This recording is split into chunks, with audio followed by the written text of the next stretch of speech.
Hello guys, my name is Shokwe and I'm your host on this channel.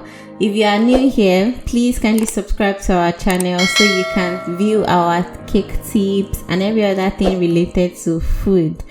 Today I'm going to be sharing a very short tutorial on how to make moi moi at home. Moi moi or moi moi is a Nigerian steamed bean pudding made from a mixture of washed and peeled black-eyed beans, onions and fresh ground peppers, usually a combination of bell peppers and chili or scotch bonnet.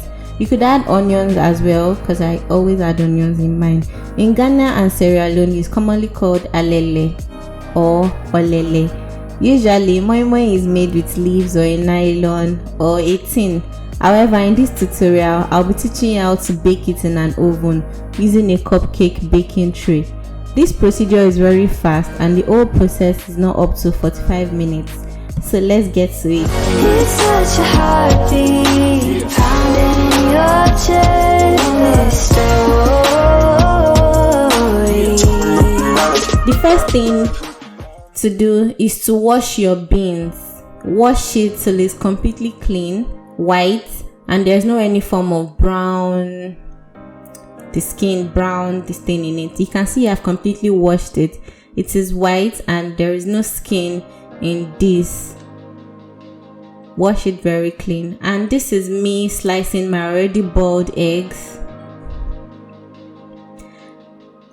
and I am blending in the pepper now with the beans. I like to blend my fish in my pepper and my beans just because I don't really like to see my fish when I'm eating my moi moi.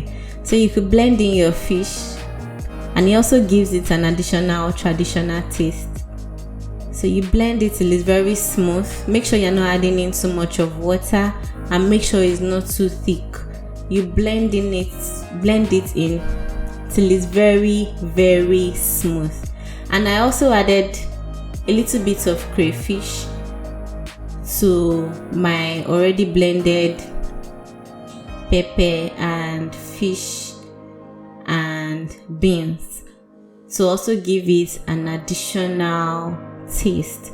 So you blend in everything properly till it's very smooth and there is no form of lump or anything. Blend it till it's very smooth and don't add in too much of water. Very smooth consistency, not too thick and not too runny.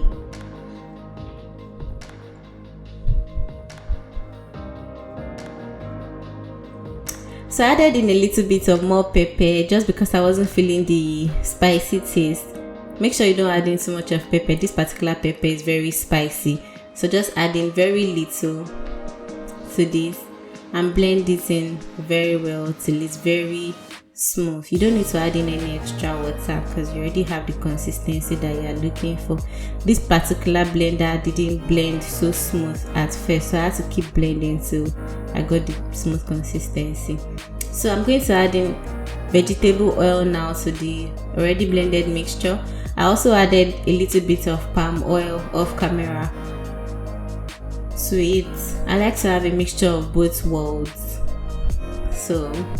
And I added a little bit of crayfish as well so that I could crayfish, ginger, and you could also add in any form of spice that you want, curry, thyme, any spice, just play around with it. So for this tutorial I added in ginger, curry, thyme, salt and no seasoning cube and onion salt as well. Just play around with your seasoning. There's no particular procedure to your seasoning addition, and mix till all this seasoning combines. So this is me lining my baking pan, my cupcake baking pan. I lined it with vegetable oil so that my moi moi doesn't stick to the pan when I'm taking it off. So I've lined it properly and I'm pouring in my mixture into the baking pan now. Make sure it's not too full so you don't have a messy baking pan at the end of the day. just pour it in little, not too full and not too small as well. And also I'm garnishing it with my already sliced eggs, just so it looks beautiful when it's done baking and tastes yummy as well. I also sliced in little bits of sausages in it, so it also has another beautiful look. And I'm going to toss this in the oven and let it bake on low heat. And I poured the remaining mixture in my other small baking pans, just so I have another beautiful moi moi. And I'm going to set the timer to 30 minutes. This is just the initial timing. You could check in between, but I just set it to 30 minutes. So I'm checking it now that it's on 20 minutes. It's not completely done. It's almost done, but it's not completely done. So tasted it just to be sure of the concept, the texture and the look, but it's not so soft, so I'm just going to leave it. And this is it after baking for 30 minutes. Looks amazing and beautiful to watch. I hope you enjoyed that. Please kindly subscribe if you haven't subscribed, and enjoy more tips from me to you. Bye.